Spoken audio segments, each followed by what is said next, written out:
Beautiful. Hello, this is HeatherAsh Amara from the Toltec Center live. We were teasing about studio audience, but this is a real live audience.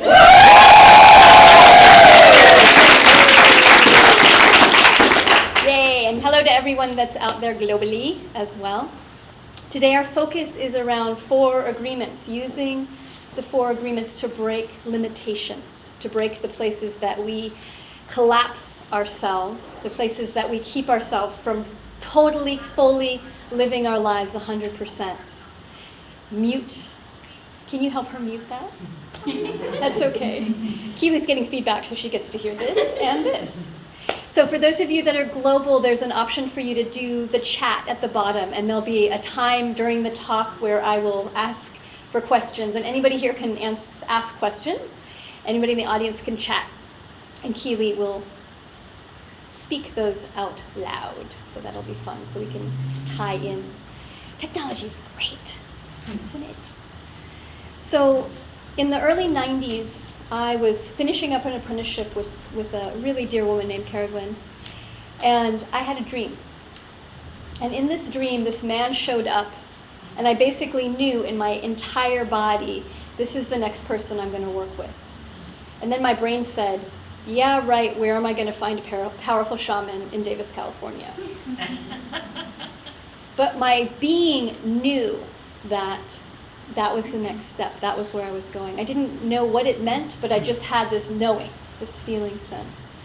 And the next week, a friend of mine came into where I worked and said, oh my God, you have to meet this man. You have to come meet this man. He's incredible. And my whole body went, I'm not ready. Not yet. It took me a year before I really felt ready. And it was funny because every time Miguel would come to Sacramento, every Thursday that he was in Sacramento, he would come once a month, I was always teaching that night. So finally one month I said, that's it. I'm taking my entire class with me to go meet this man. And what really touched me when I walked into the room, and I love it because it's Maya's here, was one of the first people that I met in that circle, and it was at her papa's house. At Siri Gyansing, there goes my brain. And I walked in, and what I remember feeling was this immense sense of love and peace. And all of these different people, different ages, different backgrounds, was really obvious. But they were happy. They were happy. And there was Miguel glowing, as he does, of just beaming love out.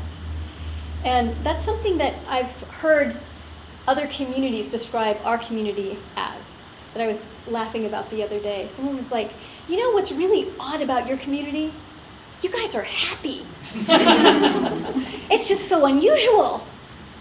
And what that happiness is it's from reclaiming what is true and letting go of all the things that we've learned about how we're supposed to be. And what I've seen on this very serious spiritual path is that we come out the other side of it like kids again, remembering that this is play, this is joy, this is about exuberance. It's not about being serious. And I showed up working with Miguel very serious. I was an incredibly focused person. There were things that needed to be done. He had great delight torturing me over the years to get me out of that. It's serious! And into more of a sense of lightness. And that's part of why Don Miguel created the 4 agreements. He created the 4 agreements specifically for his students, because what he saw is all the ways that people had limited themselves by agreements. And we'll be talking more about that in a little bit. That those agreements limited us, and that in that limitation, there was no way to break out. Because when you create a structure, or when you take on someone else's structure, from your parents, from your church, from the society that you grew up in, that box feels like that's reality. This is the way things are. These are the rules, these are the guidelines, this is how we live. And so we fit ourselves into that, but it's not always who we are. And so he designed the 4 agreements to help people to break the agreements that weren't true. They're really like 4 incredible tools to to break down old structure, old habits, old beliefs. From my experience, part of how that works, everyone take a breath. We were talking earlier about you hear a phone, everyone just takes a breath, nothing to stress about, you don't have to run for it. Part of how that works, and that's a rewrite, isn't it? Okay, let's just take this moment. What happens, there's an agreement, what happens when you hear a phone ring? Answer it. Answer it, and if it's yours, you're supposed to answer it quickly, right? Yeah. Do you see people striding casually to pick up their phones? If it's work, not usually. So I love that. That's such a simple, it's a new agreement. Okay, where'd you pick up the old agreement? Mom and dad. Like watching people, right? Where else would you pick up that agreement? You're not born going, when a phone rings, I have to pick it up. My husband Raven said this to me one day. He has a cell phone. He's like, I believe I'm supposed to answer this. It's making me crazy. Where did I learn that? I'm supposed to answer it. I'm going, oh no, here we go. So indeed, he stopped answering it completely because who taught him that? So it's the same thing with the phone. The phone rings. We've learned that means you must rush to pick it up. And this is a really simple example, but do you see all of the agreements that we learn that we're not conscious of? Because you never stop to go, why am I running for the phone? Because that's what you do when the phone rings. Changing that agreement is about, one, being conscious that you have an agreement. Two, deciding, do I want to keep it or not? And three, if you decide to not keep it, making a new agreement. So what the 4 agreements are is 4 new agreements. The truth is, you could really pick any 4 agreements. These ones are extra cool though. They really are, because Miguel watched humans. He studied us, he watched us, he explored, and he came up with the 4 agreements because they were the places he saw most humans took themselves into suffering, what he loved to call into hell. The places that we caused the most suffering for ourselves. Stepping towards working with the 4 agreements is about taking responsibility that you create your reality. That it's not about, if you were just nicer to me, I wouldn't be so upset. And if you weren't such a mean person, a mean mommy, then I'd be happy now. It's about saying, you can dream whatever you want to dream. I'm responsible for my reactions, regardless of what you're doing. I will take responsibility for my creation, which is everything I see. That we're creating it. That's one of the fundamental principles of the Toltec. The Toltec were a group of people that chose to come together in Central and South Mexico to study perception. They were very curious about how do humans create their dream, their reality. And Miguel is part of one lineage of the Toltec. There's many different lineages. And his biggest gift, he has many, many gifts, but his most well-known gift is these 4 agreements. And then he made 5, just to throw everybody off. So there's 5 agreements. But the 4 are a foundation. They're a totally new foundation to rewire our lives. What I noticed when I was working with Miguel over many, many years is that people would start to make drastic changes in their life. And maybe you've had this experience of, always lovely to see this at New Year's Eve and New Year's Day when we go, resolution, I'm going to exercise every day. Or I'm going to write in my blog, or I'm going to be nice to people, which lasts approximately 3 days, I think is the average. We're setting a new intent. But what happens for many of us, especially with the big things we want to change, the big internal things we want to change, is that we're excited about it, we're motivated, we move towards it, and then what happens? It gets hard. Why? Why does it get hard? Because of our beliefs. Exactly. What we start hitting up against is our own belief system. This is why the 4 agreements are so brilliant. 2 reasons, 2 parts. 1, because they expose all of your old agreements that aren't serving you. You make the agreement, I'm not going to take anything personally. You walk out your front door. What happens? You trip over the curb. You trip over the curb. How dare you trip me? Okay. Somebody honks as you're backing out of the driveway. Something honks as you backing out of the driveway. You hit the skateboard that your kid left. You know, whatever. Something happens and you take it personally. But now what if you're in your brilliance, you said, I'm never, ever taking anything personally again. And then you take something personally. What do we usually do next? Chastise ourselves. Chastise ourselves. Go into huge judgment. I shouldn't be taking it personally. I've read the book. I said I wasn't going to take any personally. I'm bad. We go back into the old structure, the old places of judgment, or the old places of victimization. It's them. Or we say, this Don Miguel guy is an idiot.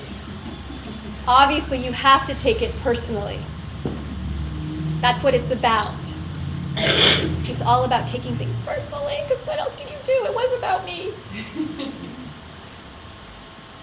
When you start using the 4 agreements, everything that's not that agreement shows up. All the obstacles, all the places you are taking things personally, all the places you are not being impeccable with the word, all the places you're making assumptions, they show up. Yay! That's the exciting part, because then you get to really see what you're doing to yourself. You get to then use them to transform your life. But it's not a one-step, I read the book, I put it down, I never take anything personally again. For some people it is. I haven't met them yet. For most of us, humanoids, it's about systematically beginning to pay attention to, I took that personally. Why? What's the belief underneath it? Oh, I took that personally. How can I let that go? Oh, I made an assumption. One of the biggest gifts that Don Miguel brings is what's behind the 4 agreements. What makes them all work is learning to witness ourselves through this process of change. To break your limiting beliefs.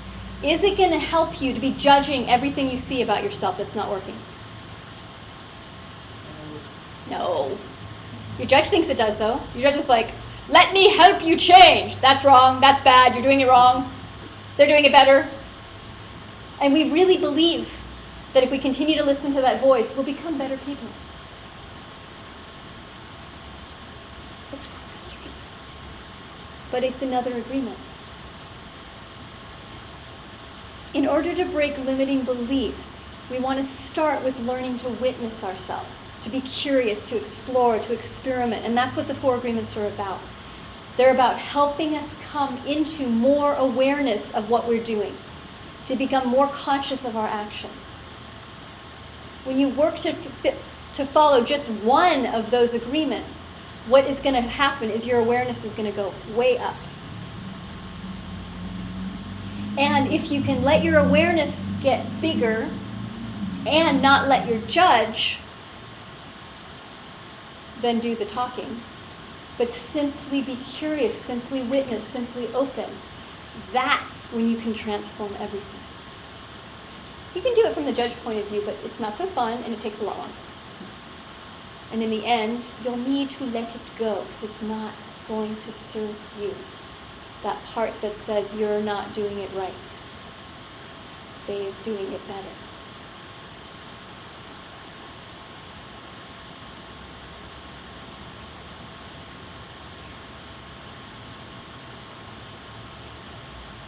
For me, the 4 agreements are also about creating a new container for ourselves. When we go to start changing our limiting belief systems, what I noticed happen in our community was that a lot of people would get really excited about making big changes. They'd start making big changes and then they'd put their old structure right back into place again. So it looked like everything was changing. But then a little bit down the line, it was back to the same old patterns. There was definitely breakthroughs. So some of you may notice this in your own life. How many times have you had something cycle back around again that you thought you fixed? Thought you were done with? That part of what's happening is if you imagine that we've created all these structures really for one purpose, which is to make us feel safe, to give us a sense of identity. to give us a sense of place. If I follow the rules and the agreements, then I'll be okay. And it's also true, the converse of this, if I rebel against all, then I'll be okay, which is also not authenticity, it's rebellion. It's a great energy, but you're still stuck in the structure. You're still holding on, going, I'm not going to be that. What we want to begin to work on is recognizing that it's comfortable being in the old structures. It's comfortable gossiping. It's comfortable making assumptions. It's comfortable doing more than our best or less than our best. That's a comfortable way of being because it's familiar. That's the only reason why. It's just familiar. It's habit. But we've created a whole identity about who we are based on these old agreements. What Miguel talks about is the book of law. That it's all the rules of who we're supposed to be. And I love this about the book of law. The book of law is something that your judge and your victim play with. Your judge judges you, your victim is victimized by. But if you can imagine this tome, this book, which is every agreement you've ever made in your life, every rule that you've ever made. Now imagine this. Imagine that you were raised in the 50s. What are the rules? What were the agreements of someone that was raised in the 50s? Children were seen and not heard. Women don't work. Global audience, you can start chatting and Keelio. Put in. Don't question authority. Exactly. You have, your whole goal is house, fence, I think it's like 1.8 children is the appropriate. Okay. Male works, woman stays at home. What else? Don't show your emotions. Don't rock the boat. Be patriotic and religious. Go to church every Sunday. Good appearance for the neighbors. All of these things are written in your book somewhere. Even if you don't completely believe them, you brought them in from your parents. You're living in that. They all get written down on that in that imaginary book inside of us. Now imagine the same person hitting the 60s. Oh, okay. What are the rules now? What are the new rules? No, break the rules. Break the rules. There are no rules. Question authority. Wide open. Do your own thing. Free love. Do your own thing. Do your own thing. Don't follow the church. Make up your own religion. If it feels good, do it. If it feels good, do it. Sex is free and mandatory. Sex is free and mandatory. The more, the better. What was the rule before in the 50s? What's sex? Yeah, what's sex? Procreation only. And only Twin after beds. marriage. Yeah. Lights off. I remember one of my professors saying, yeah, people used to make love on the quad in the middle of the day in campus. Like, really? At UC Davis? Not even here. So, all of those new agreements get written in the book as well. You can see where the problem might arise. Because your judge loves this. So what happens is, in the late 50s, you get married, you start having children, you go to church, you're doing everything right. You hit the 60s, what does your judge say? You're stuck. You're stuck. You're stagnant. You're old. Break the rules. So you go, okay, you get divorced. You start having lots of sex. You do a lot of drugs. Okay, what does your judge say? You're a bad mom. You are a bad mother. I can't believe you got divorced. No one's ever going to love you. God's never going to forgive you. And the judge is really keen because the judge will actually let you play it out a little bit before it's like gathering ammo. Let me tell you the list of what you're doing wrong. Refer back to page 5. You should be married. You should be going to church. So you go and get married again. Start going back to church. What does the judge do? Page 30. Sold out. Why I love this is that all of us have this inside of us. Or maybe not this extreme, maybe for some of you it's exactly this. But that we continue to gather agreements, but we never go back and release the old ones. And that's part of what the 4 agreements is about. It's about helping you to release the old agreements that don't serve you, to question every single one of them. And it's not that an agreement is a good or a bad thing. It's a choice, is what we want to get to. All of them are choices. You're creating your dream. That means the architecture is what your agreements are and what you choose to believe.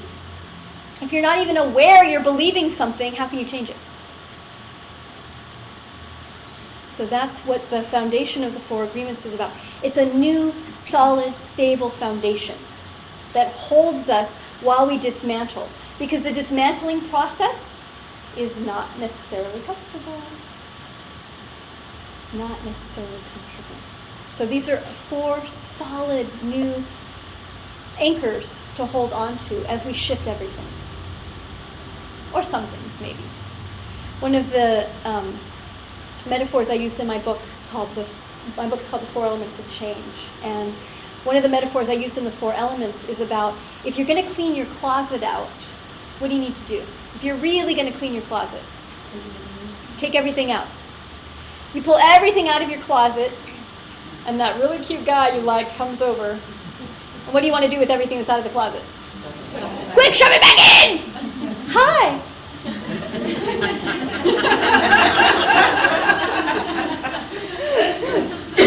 And it's like that as we're redefining everything, because before you knew what the agreements were, or you knew how you were what the structure was, and you start to pull everything out, which means you start to question everything you believe. You start to question everything. And it's like you're pulling everything out of the closet, and what the mind has a tendency to do is to look outside and go, my neighbor's house is really clean. How did I get this much stuff? And start to use it against us. When you question everything, if you have a sense of deep knowing that it might be uncomfortable, it might be messy, there might be things all over the place, but that as you start to question everything, you're going to find what's true for you. And to be able to choose what agreements you want to have, rather than just following one because your mother followed it and her father followed it and the grandparent followed it. There's a great story about a woman who's cooking a roast, and she cuts off both ends of the roast and sticks it in the pan, and her daughter says, Mom, why do you cut off both ends of the roast? And Mom goes, I don't know, my mom always did that, so I always do it. So she went back to Grandma. Grandma, how come you cut off both ends of the roast? She said, well, because it wouldn't fit in the pan.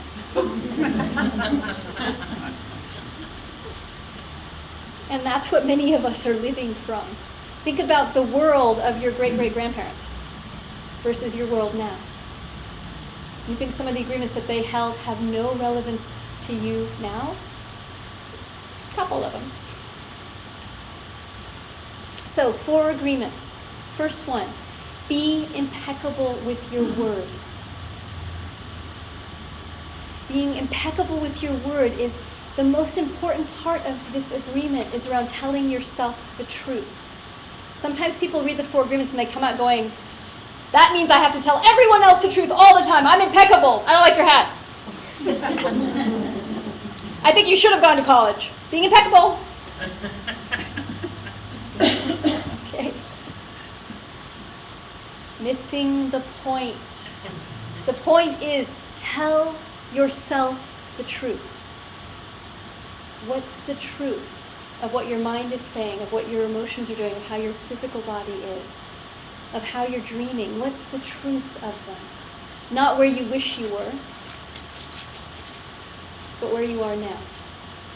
And that can sometimes be a challenge to put into place, to put into practice, because we'd much rather think about where we want to be rather than be with the truth of where we are now.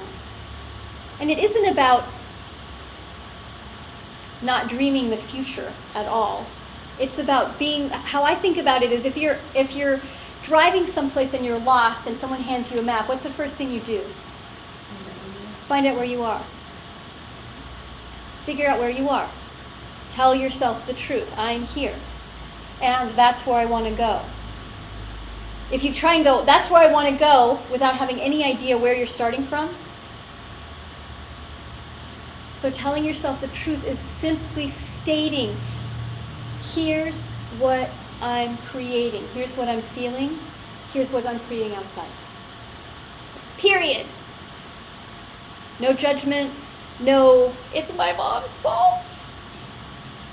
But this is what I'm creating. There's such a relief in that. Can you feel that in your body if you're able to just look at your life and go, wow, look what I've created. How cool.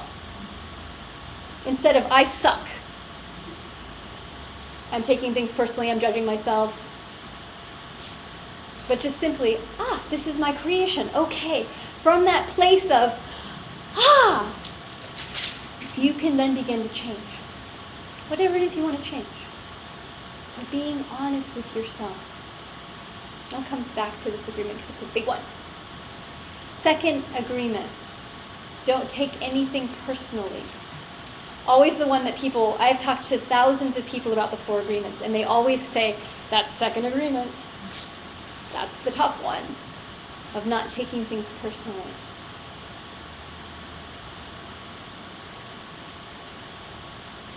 A beautiful story, there was a family in our community that their daughter Rachel was about 7 when she was part of the community. And her dad were doing 4 agreement classes and coming to things, and they'd bring Rachel along, and Rachel would sit in the corner and color and hang out.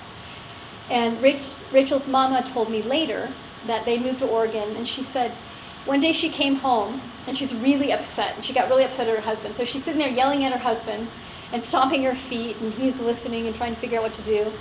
And Rachel's standing there. Rachel takes her, she's 11 at this point. She takes a breath and she looks at her father, and she looks at her mom, and she looks at her father, and she says, Daddy, Mommy's having a bad day. Totally did not take it personally.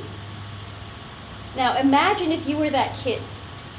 If your parents were fighting, what would your instinct be about what you were supposed to do or not do? For most of us, it's like, I have to run away, bad things are happening. It's my fault somehow. I have to fix it. Okay. I have to fix this, I need to get away from this, or it's my fault. And I have to do all of the above. That's all taking it personally. What Rachel did was modeled not taking it personally beautifully. Mommy's having a bad day. So that sense of Mommy's having a bad day is what it means to not take things personally. No matter if that person is upset with you, no matter if that person is flattering you, Mommy's having a good day.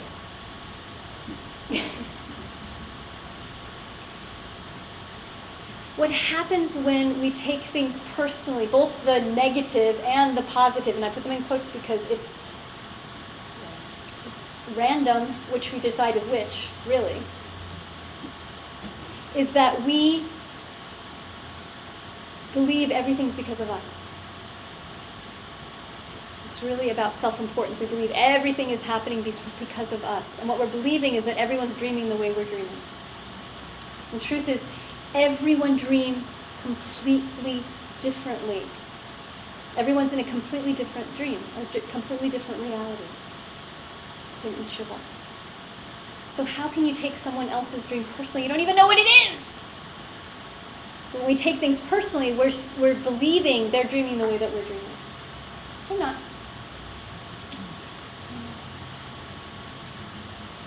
It's a beautiful Muktananda story, another great story about the ultimate not taking it personally, where Muktananda was in conversation with one of his new students who is really pissed at him and yelling and telling him, you can't stay in love. You can't do it. What if I pulled out a gun and I shot you in the face right now? What would you do then, huh? And Muktananda took a breath and looked at him and said, I would die loving you. And I love that story as the embodiment of not taking it personally. Even if someone angrily wants to take you out,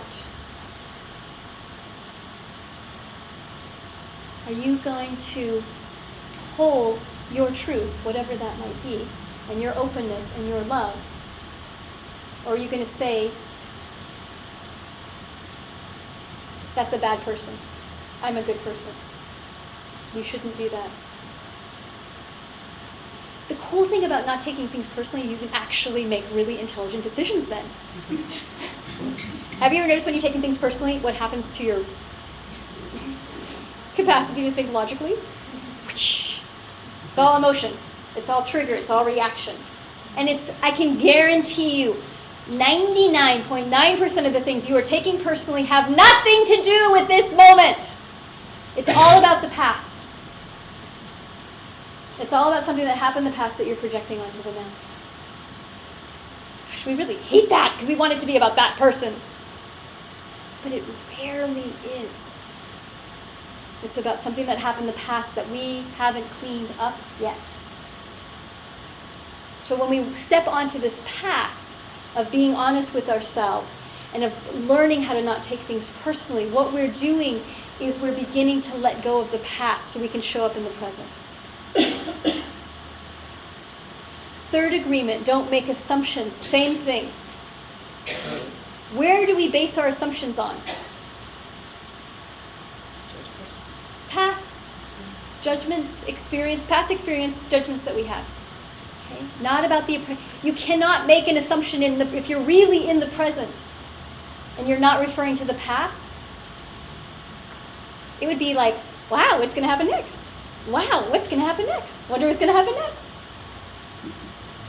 Now, here's the thing about assumptions. Assumptions are lovely.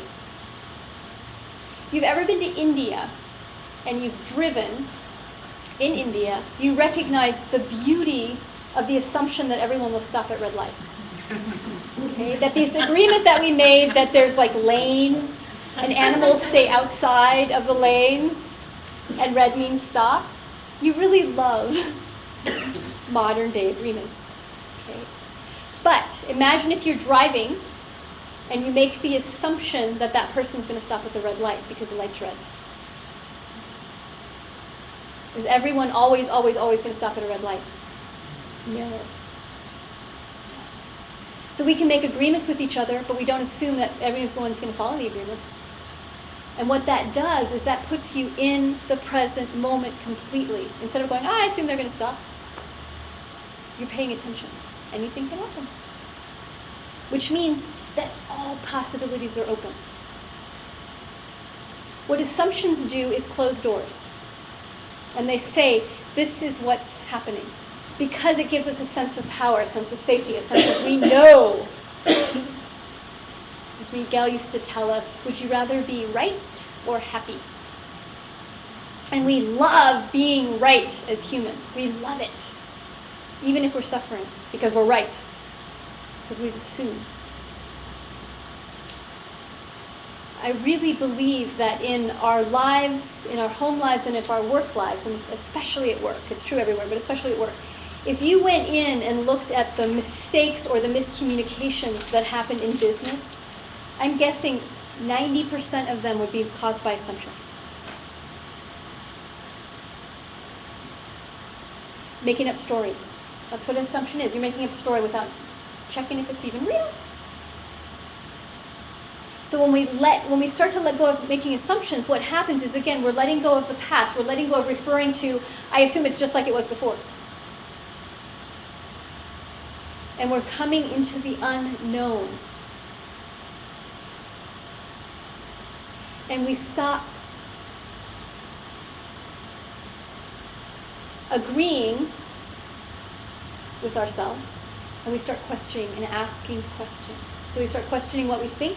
We start saying, hey, can you tell me again what you mean by that? We were just talking about that today with the coaches of a particular word, someone using a particular word, and saying, well, what do you do when someone says this? And it's like, well, first I go, what does that mean to you? Because you can't assume, even in the language, that you understand what someone else is saying, even they're using the same word. What do they actually mean? So to begin to not make assumptions is to take the risk to start questioning yourself and asking, clarifying, getting clear with other people. Fourth agreement is the one that helps us implement the first three, which is do your best. Doing your best. And most of us habitually do more than our best or less than our best. We tend to, there are people that are really creative and do both. But for many of us, we're either constantly doing too much, more than we could actually do, and then judging ourselves for not being able to complete follow through, stay up with it, or we're doing less than our best. We're holding ourselves back from what our potential is. So doing your best is learning to figure out what is my best right now. And it's based, again, in this present moment, not what was my best when I was 20. Or what do I think my best should be? But what's actually coming back to telling yourself the truth. In this moment, in this time, what is your best? And your best is going to change. Your best is going to change over time. Some days your best is going to be one thing, and the next it's going to be something completely different. So that takes us into our natural rhythm. And it takes us out of striving to be perfect, to be something that we're not, and brings us back into what's the truth of where I am now and what's my best. And always being curious, striving, exploring what's my best now. How about now? And for me, that best is 100%, of working towards 100%, whatever that 100% is right now. So when you're sick, that 100% is going to look different than when you're really healthy.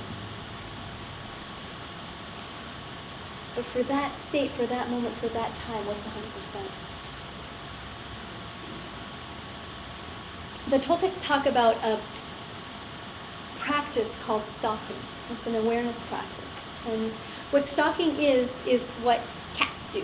So if you've ever watched big cats on television, they'll stalk their prey over days.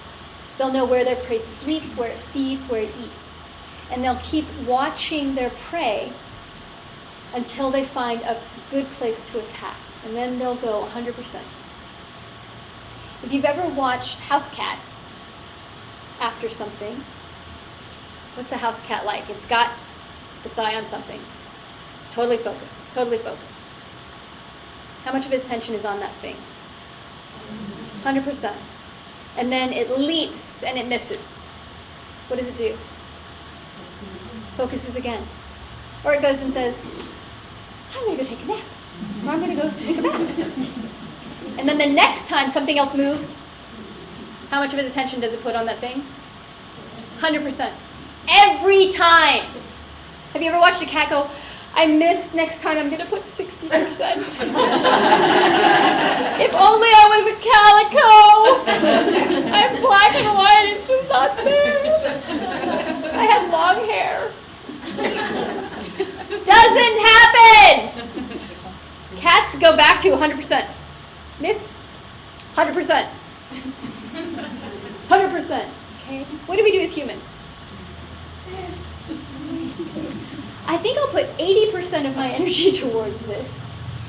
Because what if I don't really want it? Or what if I get rejected? We put 100% of our energy and it doesn't manifest. How much energy do we put next time? 20. Yeah. Now I'm going to take 20% of my energy. We're so smart, huh? And try again. But making sure I don't get hurt this time. Or always having in my back pocket, I didn't really put all myself. So for me, doing your best is about 100% every time, whatever the 100% is for you. Not someone else's idea of 100%. Your capacity for 100% in that moment. Sometimes you're going to miss.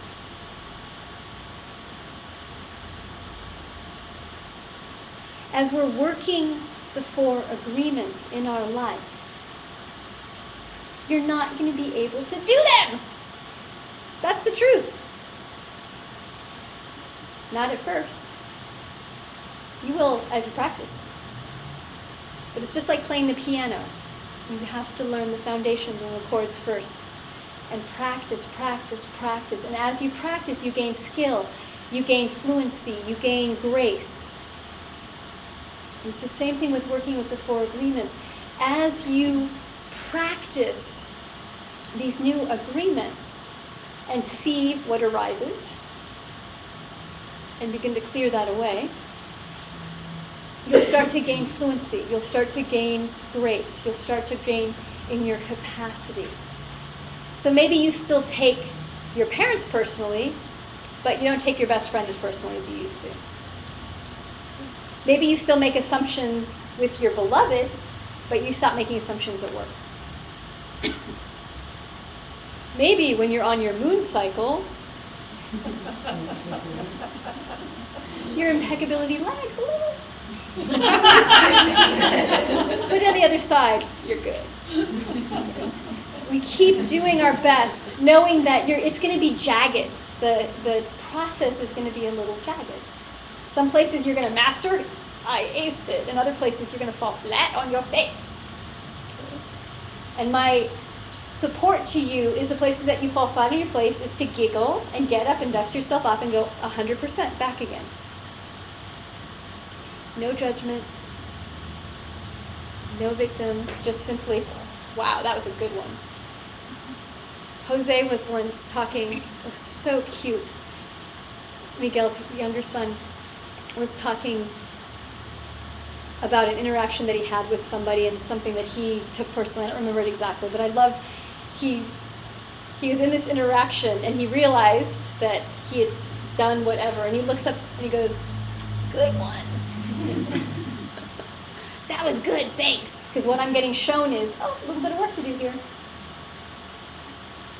And all of us are these beautiful works in progress. We are these beautiful creations that we've created, that we've invested our energy into.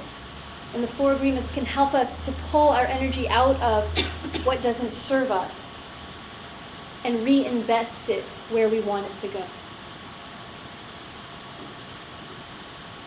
The less we judge ourselves and the more fun you have in the process, the faster things flow. And it's part of what I also love about community is the more you're around people that are also working to speak the truth to themselves, to not take things personally, to not make assumptions, and to do their best. The more that you remind and support and tickle each other to rise to who you want to be rather than who you've been. Good. I'm going to open it up for questions. So anybody that has a question, and global people, you can overwhelm Keely now. She's scrolling down. So Keely, any questions, feel free to speak out loud. And any questions that anyone has.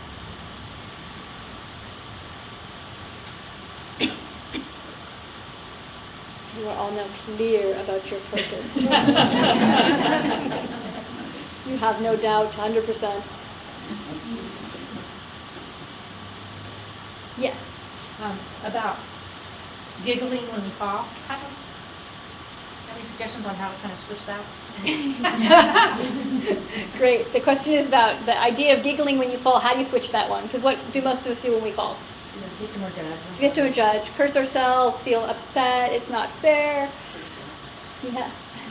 Curse, yeah. Yeah. Something else. Story about what you said to me when I Oh, that was great. That'll help. Okay, so Keely, we're in Hawaii. We're in these slippery, slippery rocks. And Keely is making spectacular falls. I mean, like feet flying out from under her and bang! Which I didn't know. I just got to see one spectacular fall, and I heard later that there had been many. So I think I got to see 2. Did you get to see the one where I almost fell off the rope when we were walking around? I got that one too. The one falling off the rope, I got that one too. Maybe I saw 3. So at one point, Keely goes down again, and she's just like she's getting frustrated. She's just like, so she starts getting up, and I was like, Keely, that was so exciting. That was the best fall, and now you get to do more falls. And she's just like, what? There's more falling ahead. Is that what I said? It was so fun. We got to a place where we were going to cross a river, and you're like, look, another opportunity. That's right. We got to a place where we were crossing the river, and I said, look, another opportunity to fall. And I felt it, so I was so excited for you. Look, you might fall again. Isn't that great? Because what happens when we're trying really hard not to fall? You fall. And then what do you do when you fall? Usually you get hurt because you're rigid. And 2, then you get a lot of judgment with yourself. So that sense of the time to figure out how to be light is not when you're falling. It's between falls. And to start to cultivate that lightness about everything and to realize you're doing your best. You're doing your best. And so when the fall comes, what arises is I'm doing my best. Rather than I shouldn't have fallen. Okay? Or nobody else is falling around me. So that's the thing, and that was what I rewired Keely's brain around was just with my enthusiasm, because her brain, I mean, she just went, you know that moment when everything goes. She went blank, because the agreement was I'm not supposed to be falling, it's bad to fall, nobody else is falling. You know, whatever else she had going on. How I see it sometimes is it's more difficult for us to look at ourselves, to be gentle and loving with ourselves. It's sometimes much easier to look at someone that we really love who's just made a mistake. And if you notice your reaction, the way you would talk to someone that had just made a mistake, that was your bestest friend that you loved dearly, how would you talk to them? Soothe them. You'd soothe them and tell them you can try again, you're doing it, you're getting closer. What would you do to yourself? Bad. So that's what we can start to cultivate if you make yourself your best friend. Start to befriend yourself. And that's part of the 4 agreements. Do your best. So you're learning as you go along. So sometimes that was a trick I used for many years when I was working with Miguel, is because I saw once you begin to become aware, it sucks. Okay? Way better to be unconscious. It's like, give me the other pill. I really wanted the red pill. So what happens is that you go from kind of that unconscious, just acting out, it's not your fault, it's everybody else's, to suddenly realizing you're creating this too. Or realizing what's in your brain. When I was working with Don Miguel, one of the things that he had us do, the man was incredibly creative, is, in ways of torturing us, is he had us write down everything that our judge said to us. And then he had us get a tape recorder, then he up-leveled it. He's like, okay, I want you to take this tape recorder and bring it with you everywhere. And what he asked us to do you remember this? It was so torturous. Was to speak into the tape recorder every time we started judging ourselves. We were supposed to talk into the tape recorder. We were supposed to tell anybody else what we were doing. At work, at home, we were just supposed to start talking into the recorder anytime we judged ourselves. First day, within an hour, I'd filled the tape. I'm like, got it, thank you. This is lovely. And what the urge to do is to judge yourself for judging yourself. Shouldn't be judging myself, I'm a spiritual person. So to stop the cycle of judgment, which is what the falling is to learn to laugh at yourself, to laugh at that part of you. Because it's really ludicrous. Especially when you start watching yourself judging yourself, or watching yourself judging yourself or taking something personally. Helpful, not helpful. So if you can start laughing at your own mind's antics when you're not falling, then when you fall, it's still funny.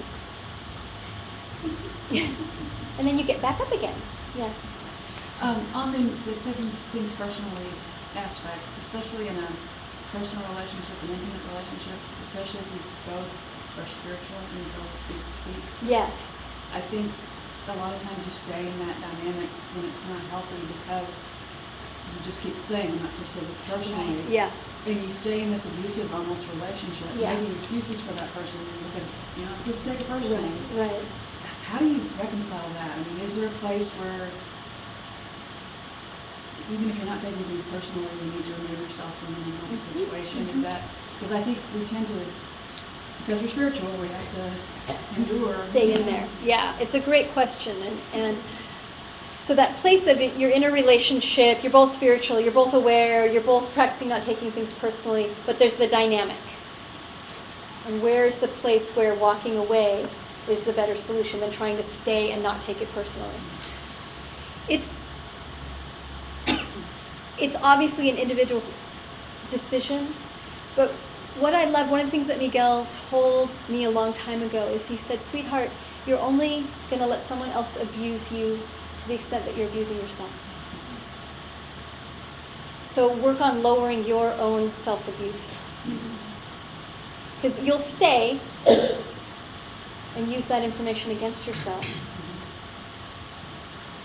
Versus when you start lowering that and not using it against yourself in whatever way, that either you will stop taking it personally and it won't affect you, and then that'll shift the dynamic. Or else you'll just go, I don't want to be here anymore. I'm not interested in this. I had a relationship similar to that who's someone that's now one of my best friends. But he and I we just head-butted. And I thought about leaving the relationship, but there's a voice inside of me that said, okay, wait a minute, there's something here for you, wait. Because usually I would have bailed. And I'd stayed a little bit too long, but I was like, okay, I've stayed this long, let's figure this out. And it was an incredible process because what I realized as I sat with it is a moment came where I got really bigly, very triggered. It was bigly. I got very triggered by something that he had done. And I was really upset, and I just stopped everything. And I just said, okay, I'm going in. And that was the feeling sense, was like, instead of staying here with him, I just turned around and I went into my being. And I went looking, and I said, what is this? I really want to know what this is. This is me, this isn't him. And I finally got it off of, you should, and to just go, what am I doing? What am I doing? And I went into it's like everything stopped, and I just went through this journey where I was going through all this incredible emotion and all of this energy. And I kept going, and all of a sudden I found this agreement that said, you deserve to be punished. And I went, what? Where did that come from? It made no sense to me, but I grabbed it because I was like, but there's something there. When I came back out again, what I realized reflecting on it later was that somewhere in my life, and it didn't matter where, it really does not matter where, I had picked up an agreement that said I deserve to be punished. I didn't have to spend years going to figure out who gave me that agreement. I just had to go, I got it. And choose. I didn't want to hold that one anymore. It shifted. So that was incredibly valuable for me. And so if you're in a relationship that there's that's happening, it's a choice. It's not about staying to punish yourself or leaving to get away from it, because both are choices. But it's about feeling into, is there something I can learn here, or is it just cycling? Is it just,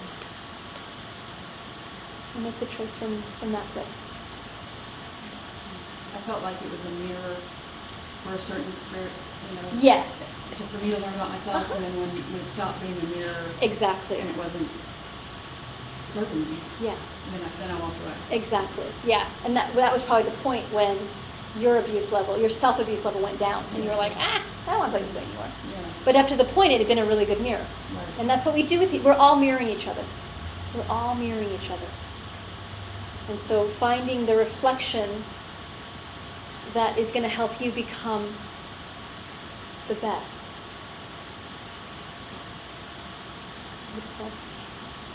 Yeah. Question from the audience. Woohoo! Okay, let's see if I can remember. One of them was how can you do your best when you are committed to choice? Okay. And how do you release old and useful opinions? And the third one was Okay, give me one at a time. First one? Well, the most recent one was asking what do you do with the recordings of the judgments?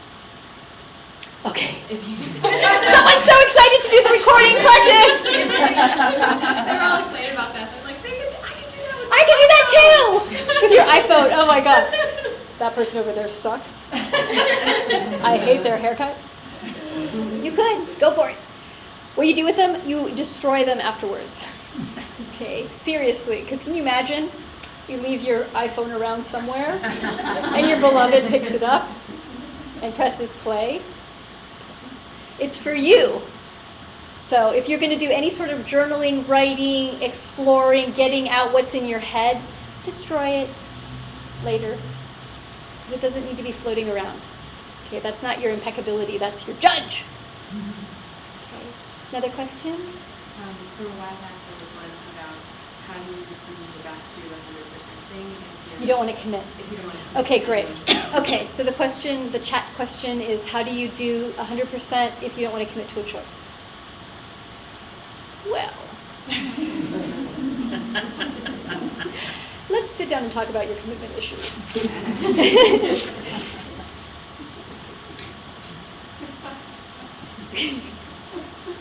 One of the first things we need on the path is willingness. Okay. And I think about it when I talk about the closet story of you open the door and you pull everything out. There's actually something that comes before that, which is your willingness to open the door. If you don't have the willingness to clean the closet out, don't clean the closet. So, and it's the same thing around, if you don't have the willingness to want to change a part of your life, but you think you should, don't go there. You're not serving yourself. If you have an idea of, I should, but you don't have the willingness, you don't have the real desire or commitment, ooh, there's a pleasant thing, then do something else. And if you find as you're walking through your life, here's the truth, there's very few of us that can commit 100% to anything. It's just not, we just haven't been trained how to do that. You have to learn how to do that. It takes a long time.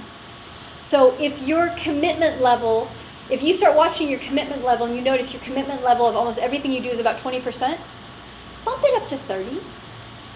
Okay, start there. I'm just going to commit a little bit more of my energy, of my resources. Don't go, I have to be at 100% to make this work. Okay? Just go, I'm at 20% now. I have the willingness and the desire to put more of my energy towards this. So I'm going to round up 10% more energy and put it towards this. Okay? And then if you go, well, that's good, cool, okay, feeling good, got it. 40%. Round up 40% of your energy and put it towards. And start building until you can bring all of yourself towards something.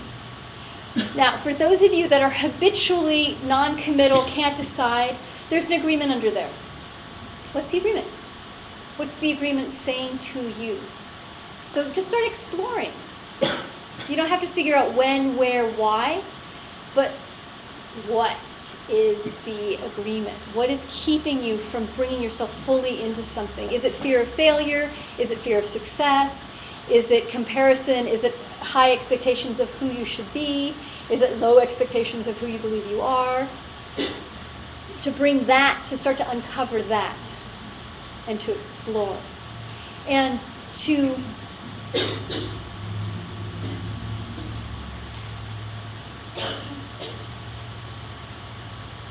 play with, experiment with making a decision, even if you're not committed to it.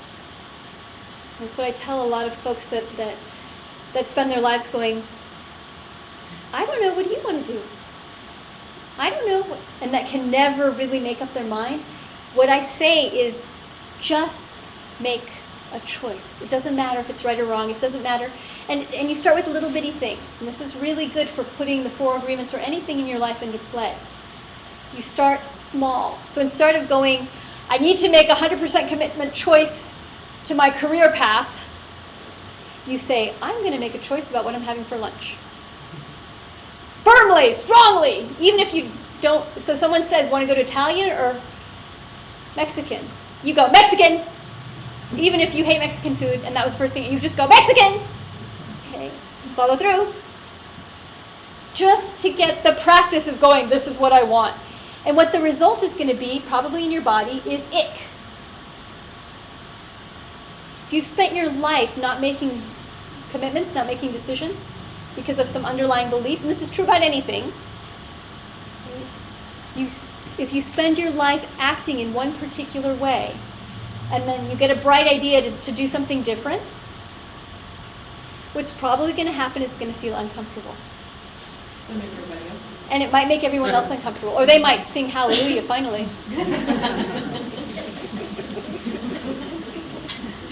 But if you've spent your life going, I don't know, or I do know, what we do with folks is, I was one of these people, I still am sometimes.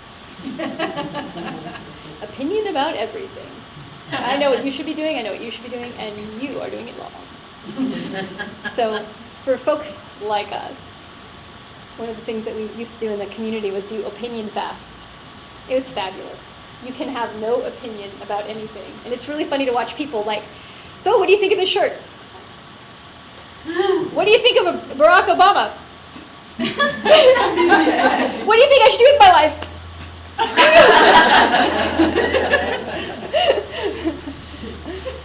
Sometimes that's what a beautiful thing to do, is do the opposite of what you would normally do. And that's really what the 4 agreements are doing in a lot of cases, right? Because aren't we so used to taking everything personally? So doing the opposite changes a lot of things, but it's not necessarily comfortable. And you might have a lot of voices in your head saying, how can you not take that personally? That was about you. It's not. Good. Any more questions, Keely? Oh my God, look at the time. Look at the time. There was one about getting rid of agreements. Okay, so I'll close with this last question on getting rid of agreements that no longer work. There's 3 masteries for the Toltec: mastery of awareness, mastery of transformation, and mastery of intent. Mastery of awareness is about telling yourself the truth. What am I doing? What are my actions? What are my thoughts? What are my beliefs? What are my emotions? What's up with my physical body? Telling yourself the truth, becoming aware of everything in your world. Mastery of transformation is then taking that information and choosing what you want to change. Letting go of one thing, bringing in something new. It's the process of alchemy. Mastery of intent, which is also called the mastery of love, is when you've gained enough energy, when you've reclaimed your energy from transforming, that you choose to make something happen in the world. You put your intent towards something and it manifests. And you start to, what your experience starts to be is just love, is acceptance, is gratitude, is joy, is happiness. That's what starts to just come out of you naturally, because that's our natural state. If you watch children, you will see humans at their natural state, usually before the age of 2. Okay, because we start domesticating kids really young. If you watch little kids, they're just, and they fall down, and what do? They get right back up again. And if they fall down, God, I love this about kids. They'll fall down, and then they'll look as they start getting domesticated. They'll look around. Is anybody watching? Is mommy going to come running? And if she's not, they go and go right back on. Okay, a lot of times. Or if there's mom, because they learn, I'm going to get attention. So our natural state is to bounce back and to just be full of life and love, and just to be in gratitude and forever curious. Yum, yay! We don't have to do that anymore. Put everything in our mouth. There is a good thing about wisdom and maturing. So as we become aware of what our dream is, what we've taken on, how we've been domesticated, as the Toltec call it, then we can begin to transform that. And the transformation process is about pulling the energy out of old agreements and putting it into new agreements. Simple, yes. Go ahead, do it. But it just takes practice. It takes practice. And we're going to be going a lot more in depth with these tools. This was just a quick overview of the 4 agreements. And I'm going to start there's 2 things happening simultaneously, which I love. I love simultaneous. I'm all about simultaneous. One is that River and Kim are going to be doing a 4 agreements class in Austin. So for those of you that are Austin-based, it's a 3-week course or 4-week? Yeah, 3-week course, because you guys are quick, you only need 3 weeks. That will go through each of the agreements and how to create them in your world. And it's really wonderful to do a class of this process because every week you get to focus on working a particular thing in your life and then come back and check in with everybody. So highly recommended. That starts next Thursday. Thursday's in January here, right here. For those of you that are global, I'm starting a 6-week, because you guys are slower. Because we're going to go so much more in depth. 6 weeks 4 agreements course, which starts January 7th. It's going to be Monday nights, and it'll run 6 consecutive Mondays. So I'll be sending more information out about that course. January 7th, January 10th. February 7th. Yeah, it starts in February. Thank you. Yeah, and it'll go 6 weeks in February. And that cost is $25. And all of these are captured live and recorded as well. So you can access them later. So for those of you that are live, show up for the live courses, it's great. Or do both. And for those of you that are global that want to hook in, because it takes repetition.